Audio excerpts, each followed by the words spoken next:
소중한 나.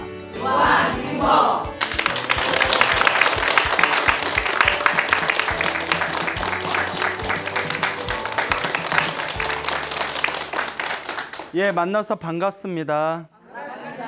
예, 광우 스님이라고 합니다.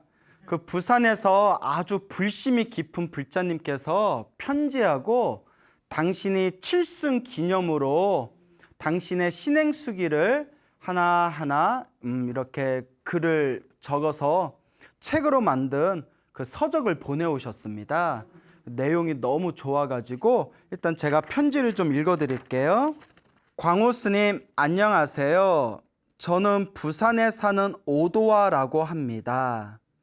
매주 일요일 아침을 가슴 두근거리며 기다립니다. 이번 주에는 어떤 불자의 영험담이 방송될지, 어떤 가피의 힘을 입었을까, 특별한 일이 없는 한 일요일 아침 방송을 빠지지 않고 보려 합니다. 스님께서 항상 웃는 얼굴로, 행복한 얼굴로 재미있게 말씀하시니 더욱더 마음에 와닿습니다. 요즘 불자들이 줄어든다고 스님들께서 걱정하시는데 광우 스님의 방송을 보면서 새로운 불자들이 많이 생겼으면 좋겠습니다. 스님, 다름이 아니라 제가 35년 동안 부처님을 믿고 따르고 공부하면서 부처님 은혜를 헤아릴 수 없을 만큼 받았습니다. 그 은혜 몇만 분의 1이라도 갚고자 해서 부처님과 주위의 인연들과 모든 생명과 자연에 감사하는 마음으로 그동안 한 장, 두 장 써놓은 글들을 작은 책에 담아 부처님 전에 회양하고자 책을 만들었습니다. 광우 스님께도 꼭 드리고 싶어서 저의 책을 보냅니다. 보시고 제가 입은 부처님의 가피 영험담을 전국 불자들에게 널리 알려주시면 감사하겠습니다. 저는 부처님의 가피를 너무 많이 입었습니다. 제 목숨도 몇 번이나 구해주셨고 항상 따뜻한 광명으로 감싸주셨습니다. 스님 감사합니다. 고맙습니다. 전국의 불자들에게 보리심을 내게 해주셔서 감사합니다. 스님 안녕히 계세요.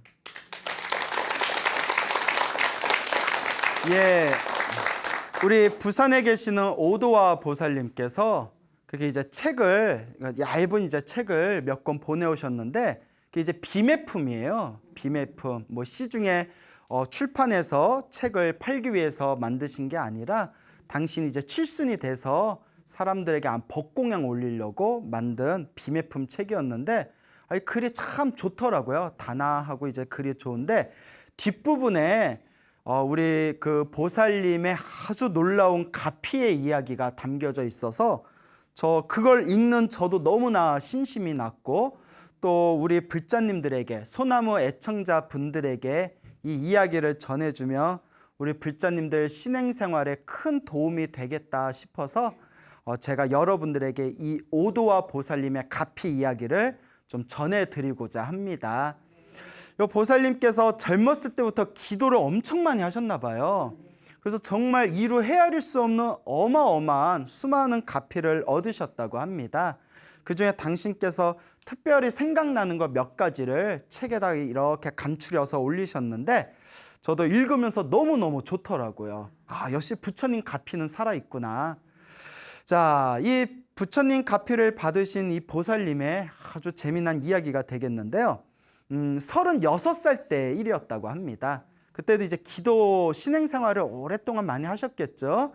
근데 실제로 우리가 기도를 많이 하다 보면 어떤 다급하고 위급한 순간에 보이지 않는 어떤 은은한 광명이라든가 어떤 보이지 않는 어떤 은은한 어떤 부처님의 가피 같은 게 나를 감싸주는 것을 실제로 경험하신 분들이 굉장히 많습니다. 요 보살님께서도 36살, 한창 젊을 때죠. 36살에 저 부산 영도 태종대라고 있대요. 아세요? 예, 태종 때 그 이렇게 약수물이 있나 봐요. 약수 아세요? 예, 어때 다 아시네. 예. 네. 그래서 이제 저 태종 때 아주 못 가봐가지고 그 이제 약수를 뜨러 이렇게 올라가셨나 본데 그 길이 좀 험한가 봐요. 또 이제 몇십 년 전이잖아요. 그래서 이제 태종 때 이제 약수물을 뜨러 처벅처벅 이제 올라가셨는데 약수물 뜨려 하시다가 발을 헛디디셨는지 밑에서 떨어지셨대요. 밑에서 뚝 떨어져서 그 밑에 아스팔트 길에 엉덩이로 굴러서 아스팔트에 그대로 그냥 땅으로 이제 낙하하는 상황이었는데 주변 사람들이 막 비명을 질렀대요. 어우, 저 어떡하냐고, 저 큰일 났다고 했는데 보살님이 딱 떨어지는 순간에 포근한 솜털 같은 것이 자기를 이렇게 안아주더래요. 뭔지 모르겠지만 포근한 솜털 같은 것이 자기를 안아줘가지고 떨어질 때 턱 하고 떨어졌는데 일어나서 멍 하나 들질 않았대요. 지금도 너무나 생각해도 너무나 신비하고 신기한 일이다. 그래서 그때 이제 기억이 아직도 생생하신가 봅니다. 웬만하면 우리 떨어지면 뭐 다리 하나 부러지는 건 예사잖아요. 그러니까 여러분들도 항상 일상생활 가운데 평상시에 무엇을 많이 해라? 예, 기도, 염불을 많이 해라. 특히 위급하고 아주 뭐 좀 험악한 곳을 지나갈 때는 마음으로 간절하게 관세음보살을 부른다든가 지장보살을 부른다든가 나무아미타불을 부른다든가 간절하게 염불을 하시면 정말 이 보이지 않는 어떤 은은한 가피가 분명히 있습니다. 그러니까 항상 염불을 가까이 하시기 바랍니다. 그리고 이제 50살 때 일이었다고 합니다. 보살님께서 어느 날 이렇게 기도를 하고 계시는데 눈에서 피가 나셨대요. 눈에서 이렇게 피가 나셨는데 우리 같으면 어떻게 해요? 당장 병원에 가야죠. 여러분 몸이 이상하면 어딜 가셔라?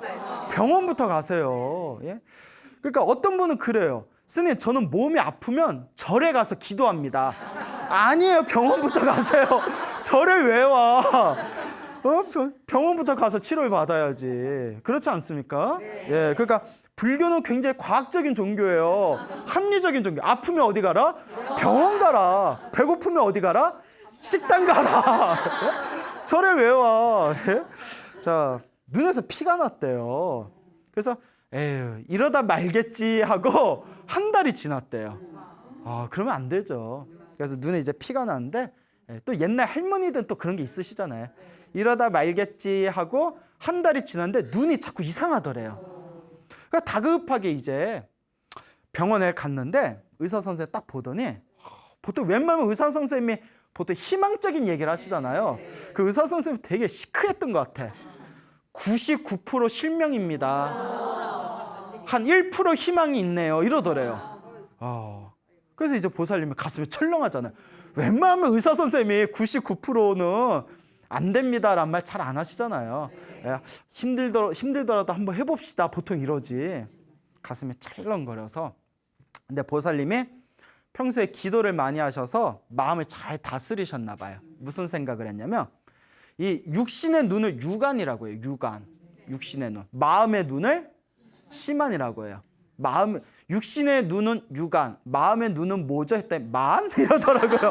그래서 마음 심자 시만이라고 해요. 예? 시만이라고 하는데 내가 그동안 유간으로 살았으니 이제는 시만으로 살면 되지. 이렇게 마음을 다스리시고 이제 수술 날짜를 잡아서 수술을 받으셨답니다. 근데 의사 선생님이 뭐라고 하냐면 의사 선생님이 좀 성격이 별난 것 같아요. 수술에도 큰 기대는 하지 마십시오. 이러더래요. 큰 기대는 하지 마십시오. 하고 이제 수술을 이제 시작했는데 수술 날짜가 잡혀서 다 수술에 들어갈 때도 항상 약사열애불을 불렀대요. 약사열애불. 자꾸 약을 사래. 예? 그래서 이제 모든 중생의 병고를 치유해 주시는 부처님을 뭐라고 하죠? 약사열애라고 하죠. 그래서 약사열애불 간절하게 염불을 했는데 자 이제 결론만 말씀드릴게요. 지금도 칠순이 되신 지금도 깨알 만한 글씨도 다 보이신대요. 너무나 회복 속도가 빨라서 아주 치료가 잘 되고 의사가 99%는 신명입니다. 수술 날짜 잡아놨는데 큰 기대는 하지 마십시오 했던 그 정도로 상태가 안 좋았던 눈이 간절한 기도로서 지금은 깨알 같은 글씨도 잘 보인다라고 말씀을 하십니다. 참 놀랍지 않습니까? 네. 그러니까 여러분들도 힘들고 괴로울 때 어떡하지? 나 죽으면 어떡하지? 이거 잘못되면 어떡하지? 이거 망하면 어떡하지? 그 걱정하고 근심하는 시간에 차라리 무엇을 한 번 더 해라? 예, 기도를 한 번 더 해라. 염불을 한 번 더 해라. 걱정이 걱정을 낳고 근심이 근심을 더 부풀려요. 그래서 걱정 근심이 많은 사람일수록 정신건강에 해롭습니다. 그 시간에 좋은 일이 생기든 나쁜 일이 생기든 다 누구 업이다? 내 업이다 라고 내려놓고 여러분이 아무리 걱정해도 잘 될 일은 잘 돼요. 여러분들이 아무리 근심해도 안 될 일은 안 돼요. 차라리 그 순간에 필요한 건 무엇이다? 기도해라. 염불해라. 나무아미타불, 관세음보살, 지장보살, 약사열애벌. 어떤 염불을 하든 결국 하나로 통합니다. 그렇기 때문에 간절하게 기도하고 염불하며 반드시 은은한 가피가 있습니다. 자, 그리고 이 보살님이 30년 동안 밥을 드실 때 김하고 김치만 드셨대요. 김하고 김치만, 김에 뭐 밥 싸서 김치하고 드셨겠죠. 그렇게 30년을 살아오셨는데 몸이 이상해서 병원에 갔더니 혈당이 400이거든. 혈당이 400. 혹시 당 있으신 분 계세요? 혈당 400이면 위험 수준이죠. 의사가 깜짝 놀라가지고 당장 대형 병원에 입원해야 된다고, 큰 병원에 입원해야 된다고. 혈당 400이면 쓰러져요. 혈당 400이니까. 근데 보살님이 사실 의사가 혈당 400이면 의사가 병원 갑시다 하면 병원 가야 돼요. 근데 이 보살님이 뭔가 믿는 구석이 있었나 봐요. 일주일만 시간을 주십시오. 일주일만. 근데 사실 일주일 갖고 뭐 혈당은 장기적으로 관리해야 되잖아요. 장기 관리해야 되는 게 이제 혈당인데 일주일만 시간을 주십시오라고 이제 간절하게 이제 부탁을 하셨나 봐요. 그래서 일주일 동안 의사가 이제 내려준 처방약을 먹고 식이 조절하고 운동 열심히 하고, 그러니까 약 먹고 식이요법, 운동, 좋은 건 다 했네요. 하나 빠졌죠, 하나. 그렇죠. 사회생활 잘하시겠어요? 눈치 엄청 빠르시네. 기도를 열심히 하셨대요. 아주 간절하게 기도를 열심히 하셨더니 2주 만에 혈당이 정상으로 돌아왔대요. 근데 이거는 저도 제 주변에 당뇨 있는 분들이 계셔서 저도 좀 당뇨에 대해서 들었는데 이거는 정말 기적 같은 일이래요. 혈당이 정상, 2주 만에 혈당이 정상으로 돌아오더니 몇 년이 지난 지금까지도 정상 혈당을 유지하고 계시대요. 이거 역시 아무리 생각해도 무엇의 값이다? 부처님의 값이다. 야, 왜 나한테는 그런 값이 없을까? 예? 응? 나도 눈 나쁜데. 예? 자, 좋은 일이 생기든 나쁜 일이 생기든 누구 업이다? 내 업이다. 제가 시력이 굉장히 안 좋아요. 그래서 눈에 좋은 약도 많이 먹고 있는데 시력이 굉장히 안 좋은데 제가 눈으로 못된 짓을 많이 했나 봐요. 눈으로 못된 짓 많이 한 게 뭐가 있을까요? 막 여자 훔쳐갔나? 막 이렇게? 목욕하니? 막 이러면서 눈으로 못된 짓을 많이 했나 봐요. 제가 눈 때문에 고생을 많이 했거든요. 근데 이것도 누구의 업이다? 나의 업이다 라고 말씀드리고 싶습니다.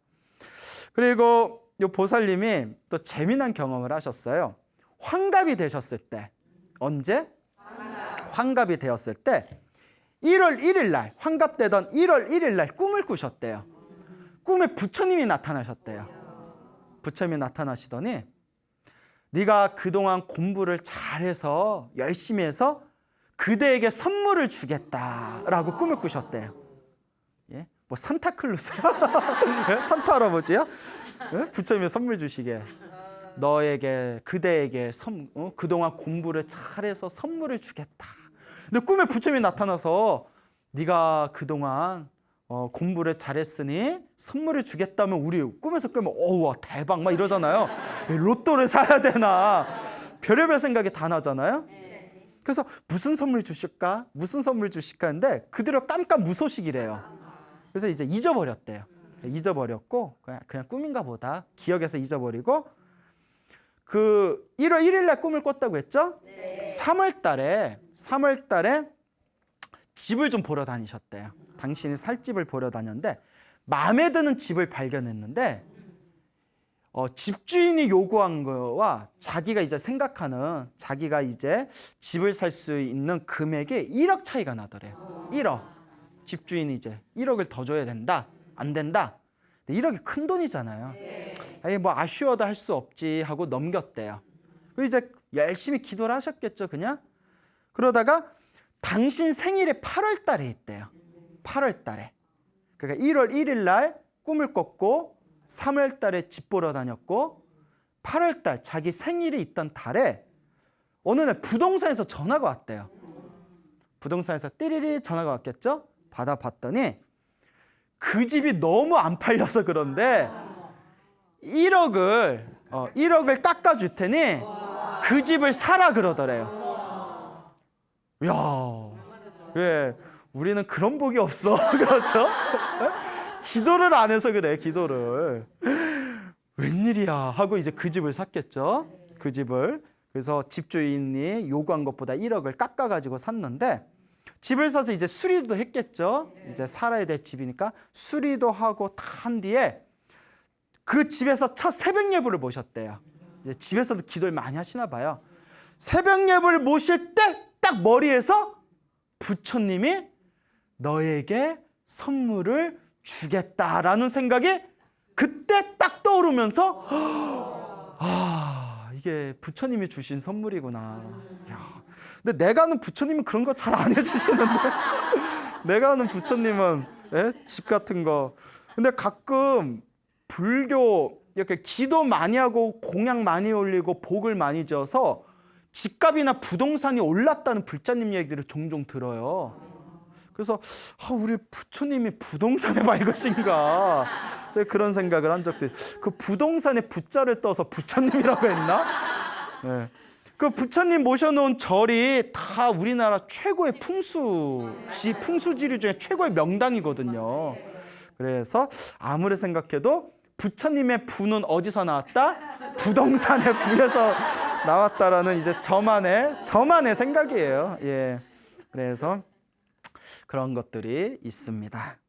그래서 이 보살님께서 처음에 36살 때 태종대에서 떨어졌을 때 크게 다칠 뻔. 주변의 사람들이 아주 그냥 다들 놀랄 정도로 아이고 저 여자 큰일 났다 싶을 정도였는데 멍 하나 들지 않았대요. 진짜 포근한 솜털 같은 게 자기를 안아줬다고. 그 다음에 50살 때 눈에서 이제 피가 났는데 의사가 99%는 실명입니다. 수술하면서 큰 기대는 하지 마세요 했는데 지금도 깨알 같은 글씨가 보일 정도고. 그 다음에 이제 혈당이 400으로 치솟았는데 그냥 이제 자연 치료로 2주 만에 정상 혈당이 되고 지금도 혈당을 잘 유지하고 계시다고 하고, 또 환갑 때 누구한테 선물 받아요? 부처님한테도 선물 받고. 그래서 이 보살님은 아무리 생각해도 당신이 열심히 기도해서 그냥 꾸준히 부지런히 정진하고 기도해서 그렇게 부처님의 가피를 받은 것 같습니다 라고 이야기하시더라고요. 네. 그리고 마지막 들려드릴 얘기가 너무나 감동적이에요. 제가 이 이야기를 다 보고 입술이 파르르 떨렸어요. 너무 감동받아서. 아니 비유하자면 또 그렇다. 뭐 풍이 있는 것도 아닌데 입술이 왜 떨려? 예, 그냥 와 그냥 예. 어떻게 이런 일이. 정말 여러분 우리가 중국 불교에서는 이미 우리 팔만대장경에 보면 지장기도를 하거나 관음기도를 하거나 연불이나 기도를 많이 하시거나 금강경을 독송하시거나 법화경을 열심히 기도하실 때 불보살의 가피받는 이야기들을 모아놓은 책이 있어요. 그걸 영업록이라고 해요. 뭐라고 한다? 영업록. 그러니까 우리가 이런 기도를 해서 기적 같은 가피를 받았다라는 영업록이 있는데, 이게 사실 불교계에서는 많이 안 알려진 게 팔만대장경에 다 있는 책이에요. 팔만대장경은 아무 책이나 집어넣질 않아요. 정말 후세에 꼭 남겨야 될 것들을 다 판별해서 이제 모아놓은 경전들이거든요. 근데 이 영업록을 불교에서는 그다지 중요하게 여기지 않은 게 첫째가 불교의 목표는 사실 깨달음이에요. 깨달음을 얻고 지혜를 얻는 게 불교의 목표인데 깨달음의 눈에서 보면 뭐 그렇게 가피 받고 뭐 집값 오르고 뭐 몸에 병 낳고 이게 사실 중요하다 안 중요하다? 별로 중요하다 하지 않다. 깨달음의 눈으로 보면 사실 그것도 중요한 게 아니다. 그래서 많이 안 알려진 거예요. 근데 이 BTN의 광우스님 소나무가 굉장히 전국적으로 큰 인기를 얻은 게 이제 틈새 전략. 네? 아, 머리 잘 썼어. BTN에 보면 다들 좋은 얘기만 하시거든요. 다 수준 높은 좋은 얘기만 하시니까 틈새 전략 있잖아요. 네? 남들이 안 한 거 해야지. 그래서 영업록에 있는 얘기들 이제 먹혔어요. 그래서 이제 지금 4년째 거의 4년 되고 있는데 근데 이 영업록에 나오는 얘기를 또 보면 사람들이 잘 믿지를 않아요. 너무 기적 같은 얘기라서. 이런 얘기를 어떻게 믿겠어요? 관세음보살 죽을 고비를 닥쳤는데 관세음보살님이 짠하고 나타나서 도와줬다. 이런 얘기 여러분 쉽게 믿겨지겠어요? 사실 저도 20대 때는 잘 못 믿었어요. 스님이었는데도 20대 때 믿음이 잘 안 가더라고요. 저는 오직 참선만 하는 게 목표였었거든요. 그런데 이 지금 들려드릴 이야기가 그 수백 년 전에 만들어진 그 전설의 고향이나 나올 법한 영업록에 나오는 그런 내용하고 비교해 봤을 때 조금 더 손색이 없을 정도의 기적 같은 이야기입니다. 요 보살님의 막내딸이 울산에서 살고 계시대요. 울산. 그래서 이제 남편하고 결혼해서 이제 손주도 있대요. 애도 낳고 막내딸이 울산에서 이제 오손도손 가정을 꾸미고 잘 사는데 어느 날 일요일 날 이렇게 이제 사위랑 딸이랑 손주랑 이제 울산에서 고속도로를 타고 일요일 날 오는 길이었대요. 이제 친정집으로 딱 가는데 저녁 9시였대요. 저녁 9시에 앞에 갑자기 이제 추월하는 앞차를 피하려고 하다가 그때 차가 지프였는데 확 차가 뒤집혀 버렸대요. 그 3번을 굴렀대요. 고속도로에서 그것도 꽝꽝꽝 하고 이제 3번을 굴렀는데 그래서 이제 완전 대형 사고잖아요. 근데 밤에 사위한테 전화가 왔대요. 저는 코가 깨졌고 아내하고 요 애가 지금 응급차 타고 구급차 타고 지금 병원에 갔다고. 그래서 제가 전화 드리는 거라고. 어머님 마음이 얼마나 가슴이 막 무너지겠어요. 이게 웬일이냐 해서 자고 있는 뭐 딸인가 불러가지고 하여튼 뭐 차를 타고 갔대요. 병원에 딱 갔더니 사정을 봤더니 사위는 코가 완전 휘어버렸대요. 코가 휘었고 그러니까 차가 완전 그 샌드위치 마냥 차가 완전히 납작하게 완전 부셔졌대요. 딸은 어깨가 부셔졌대요. 한쪽 어깨뼈가 부셔졌는데 문제는 손주가 있잖아요. 멍 하나 안 들었더래요. 근데 사고에 비하면 사위도 딸도 덜 다친 거예요. 그러니까 간단한 수술하면 된대요. 코 잡고 어깨 이렇게 좀 하고. 그래서 내일 수술 날짜 잡기로 했대요.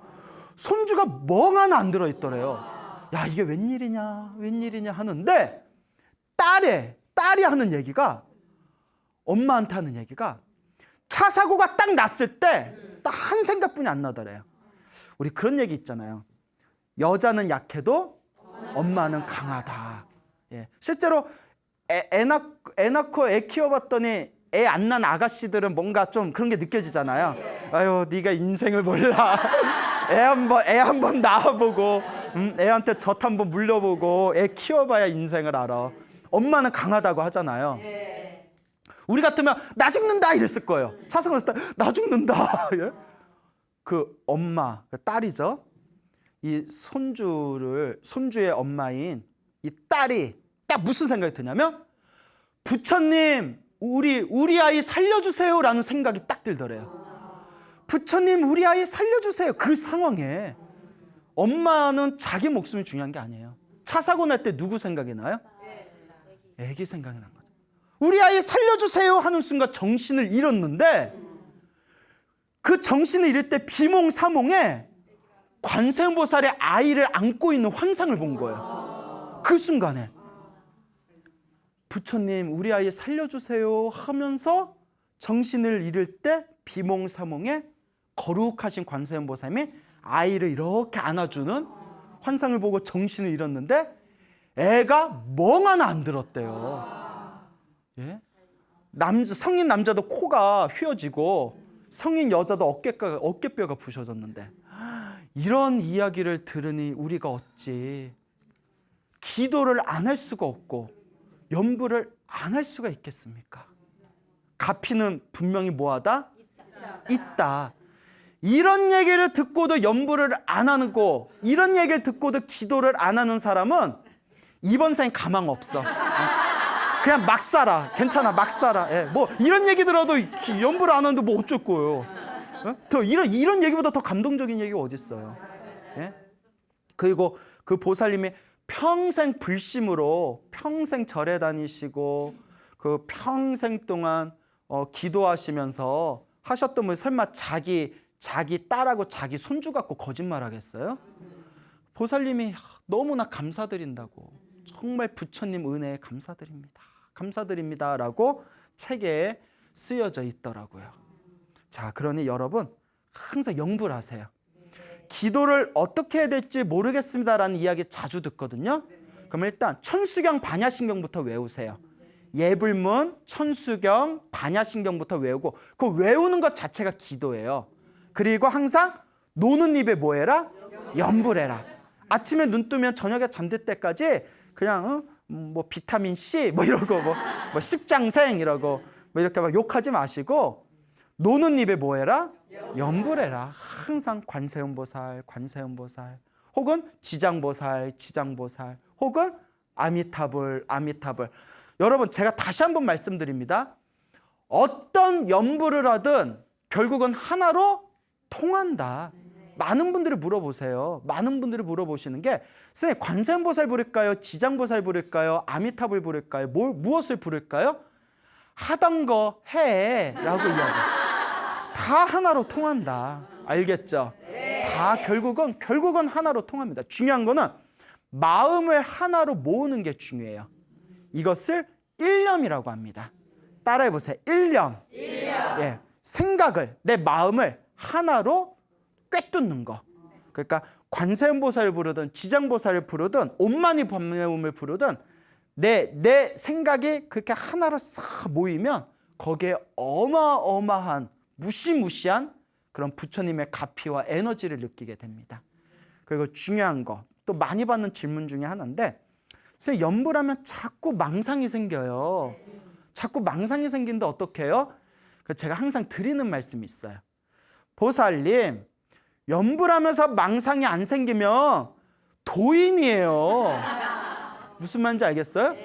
그럼 도인이라고.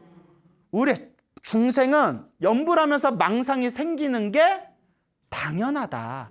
왜 당연한 것 같고 왜 자꾸 거부를 하느냐. 밥 안 먹으면 뭐 하는 게 당연해요? 그렇죠. 잠 안 자면 졸리는 게 당연하고 연불하고 기도하면 잡념이 생기는 게 당연해요. 그래서 배고프면 뭐 하면 돼요? 밥을 먹으면 되고 졸리면 어떻게 돼요? 잠을 자면 되고 기도하면서 망상과 잡념이 생기면 뭐 하면 될까요? 그렇죠. 그냥 하던 기도에 계속 집중하면 돼요.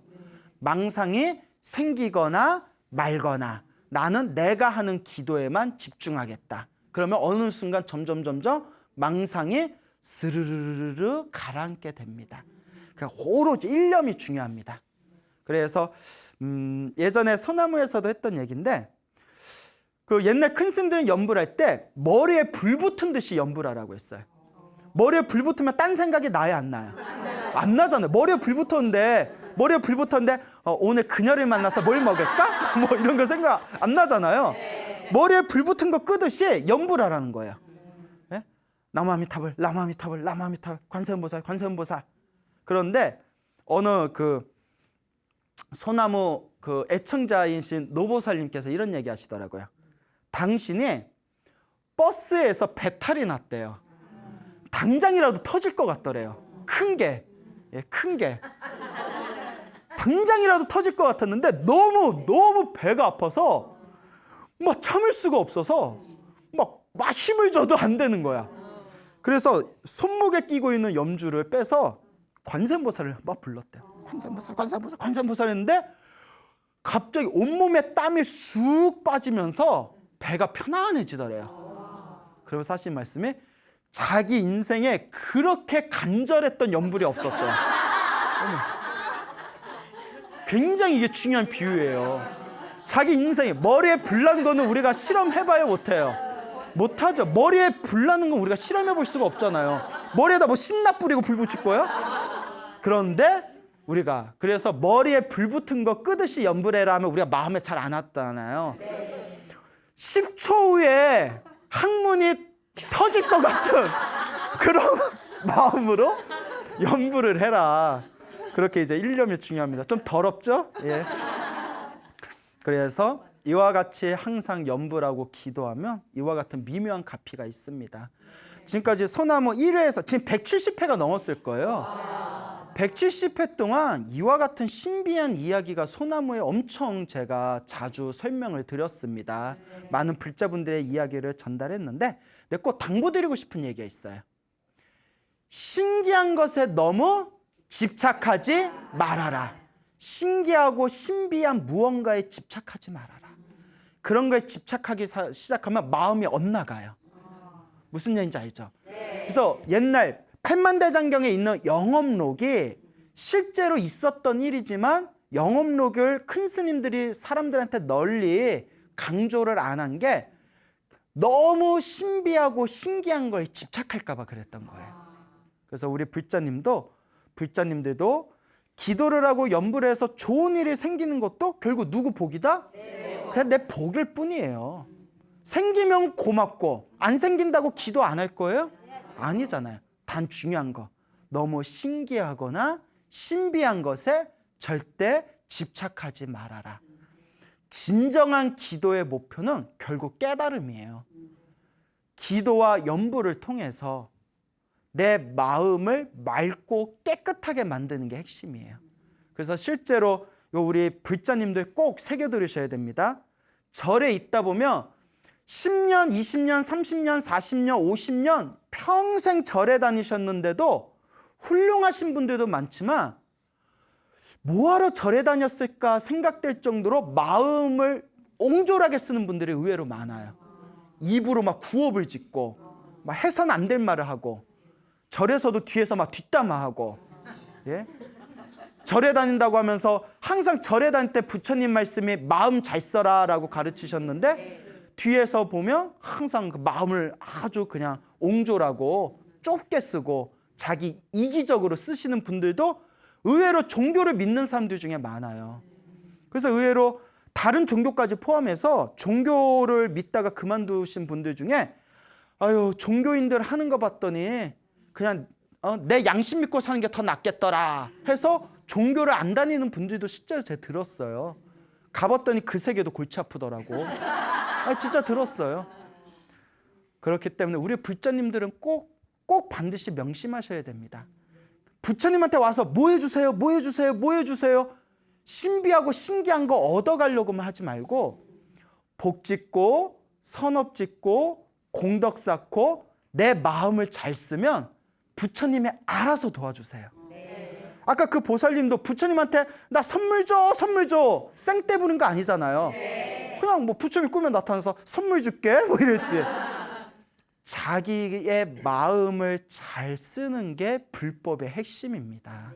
그런데 우리 이 소나무를 보시는 애청자들 분들께서는 내가 불교를 믿는 목표가 어디에 있는지, 내가 기도하는 목표가 어디에 있는지, 내가 복을 짓고 선업을 쌓고 공덕을 쌓으려는 목표점이 어디에 있는지를 정말 신중하게 고민해 보시기 바랍니다. 네, 불교의 목표는 신비하고 신기한 것을 구하는 것이 아니다.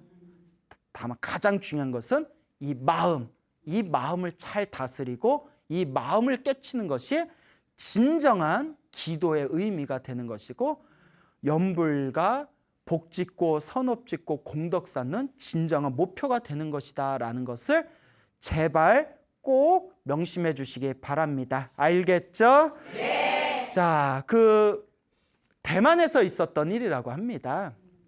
대만에 그 어느 부부가 있었대요. 이 부부가 있었는데 요 부인 되시는 분이 굉장히 독실한 불자였다고 합니다. 아주 독실한 불자였는데, 근데 우리 주변에 그 절에 열심히 다니시는 분들 보면 대부분이 여자 신도들, 보살님들이 많거든요. 근데 가만히 보면 남편들은 별로 관심이 없어요. 예. 근데 절에 가는 걸 남편들이 싫어하진 않는데요. 이런 얘기도 될지 모르겠는데, 다른 종교에 갈 때는 화장도 하고 립스틱도 바르고 옷도 제일 예쁜 거 입고 간대요. 그래서 남편이 누구한테 잘 보이려고 그러는 거야 이러는데, 그런 말 하는 거 아직 부인에 대해서 미련이 있다는 거예요. 근데 절에 갈 때는 화장기도 없고 옷도 그냥 뭐 점잖게 그냥 바지 입고 헐렁한 바지 입고 가니까 남편분들은 절에 가는 거는 그냥 이렇게 안심이 된대요. 설마 저 옷 입고 남자 꼬시겠어? 예, 자, 웃자고 한 얘기예요. 예, 저도 들은 얘기예요. 예. 그런데 그 대만에 부부 불자가 있었는데, 부인은 이제 아주 독실한 불자인데 남편은 불교에 너무 관심이 없는 거예요. 그 부인이 남편한테 불교 좀 믿어라, 불교 좀 믿어라 얘기해도 그딴 거 다 미신이야, 그딴 거 다 미신이야, 다 소용없어 하고 그렇게 이제 절에 가는 걸 거부를 하셨대요. 이 부인 되시는 분은 이제 목표가 우리 남편도 불자 되는 게 목표다 할 정도로. 근데 다행히 금술은 좋았나 봐요. 금술은 좋아서 부인이 꼭 절에 갈 일이 있으면 오토바이로 태워주더래요. 야, 타! 딱 태워줘서 절 앞에 딱 내려주고, 나 오빠 간다? 뭐 이러면, 여보 여기까지 왔는데 부처님한테 절이라도 한번 하고 가 하면 됐다 이러면서, 그래서 쫙 이렇게 친데레라고 하죠. 아닌 척하면서 해주는 거. 그러다가 이 거사님이 불자가 된 아주 기가 막힌 그런 사건이 이제 터지게 됩니다. 이 거사님이 이제 그 오토바이를 운전하셨는데요. 어느 날 이제 오토바이를 타고 이렇게 길을 윙 가고 있는데 뒤에 큰 군용차가 이렇게 뒤에 나타났대요. 근데 운전하시는 분이 뭐 실수를 했는지 큰 군용차가 그 남편이 타고 있는 오토바이를 뒤에서 딱 쳐버렸대요. 근데 살짝 쳐도 워낙 군용차가 힘이 좋으니까 튕겨져 나가잖아요. 오토바이가 펑 하고 튕겨져 나가서 요 거사님이 길에 그대로 그냥 추락을 해버렸대요. 길에 있던 사람들이 다 목격을 했대요. 그 장면을. 놀래가지고 비명을 꽥 지르면서 아유 저 사람 죽었다, 살아도 불구다. 그렇죠? 그냥 오토바이 치여서 길에 그대로 그냥 낙하를 해버렸으니까. 그래서 오토바이 사고가 제일 무섭다고 하잖아요. 그러니까 헬멧을 꼭 껴야 돼요. 그래서 사람들이 우르르 몰려갔대요. 사람 죽었으니까. 어떡하냐 하고 갔더니 요 남편 되신 분이 벌떡 일어나더래요. 그러다 입으로 뭘 중얼중얼 거리더래요. 남편이 이제 어리 나가가지고 벌떡 일어나서 중얼중얼 해서 뭔가 하고 들어봤더니 관세음보살을 외우고 있대요. 자기도. 나중에 하는 얘기가 오토바이 뻥 하는 순간 부인 생각이 나더래요. 금슬이 좋은가 봐. 그 순간 부인 생각을 하다가 우연히 부인이 여보 힘들고 괴로울 때 우리 관세음보살님이 항상 도와주신대. 그러니까 당신도 관세음보살 연불 좀 열심히 해봐. 그게 딱 생각이 난 거예요. 사람은 그러니까 뭐 할 때 기도 열심히 한다? 급할 때, 막 배 아플 때, 막 급할 때, 뻥 하고 길에 나뒹굴려는 그 추락하기 전에 자기도 모르게 그냥 관세음보살. 순간 거기에 일념이 된 거예요. 일념, 한 생각. 그리고 벌떡 일어났는데 무릎에 찰과상만 있고 몸이 멀쩡하더래요. 그 뒤로 부인보다 더 열심히 다니는 독실한 불자가 됐다고 합니다. 이런 거 경험하면 불자가 안 될 수가 없어요. 내 생명을 도와주셨는데. 자, 그러면 꼭 이런 이야기하면 꼭 물어보시는 분들이 있어요. 스님, 저도 열심히 기도했는데 그때 왜 저는 안 도와주셨을까요? 그러면 제가 항상 똑같은 말씀 드리죠. 크게 받을 것은 어떻게 받고? 작게 받고. 작게 받을 것은 소멸된다. 그러니 기도는, 연불은, 수행은 허공으로 날아가지 않습니다. 반드시 누가 받는다? 내가 받는다 라는 것을 명심하시고 항상 24시간 항상 여러분들의 마음을 모으고 모아서 항상 염불하는 습관을 가지시기 바랍니다. 알겠죠? 네. 여러분 행복해지고 싶습니까? 네. 행복한 삶을 창조하고 싶습니까? 네. 복을 지으십시오. 선업을 지으십시오. 공덕을 쌓으십시오. 복과 선업과 공덕의 힘이 여러분들을 진정한 행복의 길로 이끌어 줄 것입니다. 오늘 여기서 마치겠습니다. 소중한 나 무한 행복